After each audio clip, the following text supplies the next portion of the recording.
Isa lamang po ang sasabihin ko sa inyo. Wala pong magnanakaw na Duterte.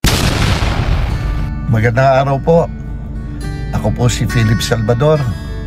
Umaabot sa inyo, hindi po bilang politiko. Ako po yung umaabot sa inyo bilang isang mamamayan. Maabot po ako sa inyo at humihiling ng inyong mga dasal. Ipagdasal po natin si former President Rodrigo Roa Duterte. Ipagdasal po natin ang ating Vice Presidente ngayon na si Inday Sara Duterte. Ipagdasal po natin ang ating bansa. Magpapasko kung ano-ano po nangyayari.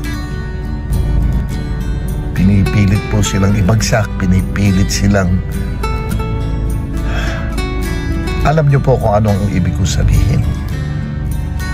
Naawa po ako sa mga mamamayan, naawa po ako sa ating mga sarili kasi po Kapaskuhan, ito po ay kaarawan ng ating Panginoong Hesukristo. Pero mas importante yata sa ginagawa nila ang magpabagsak ng mga taong alam po natin na mula noon hanggang ngayon nagseserbisyo sa mga Pilipino. Naawa po ako sa pinakamahirap na mahirap dahil nadadamay sila.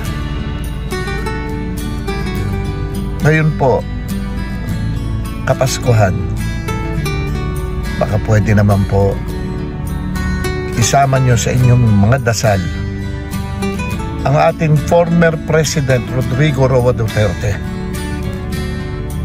ang ating Vice Presidente Inday Sara Duterte. Isa lamang po ang sasabihin ko sa inyo. Wala pong magnanakaw na Duterte. Ako po si Philip Salvador. Bumabati sa lahat ng Pilipino. Maligayang Pasko po at manigong bagong taon sa ating lahat. God bless us all. Salamat po.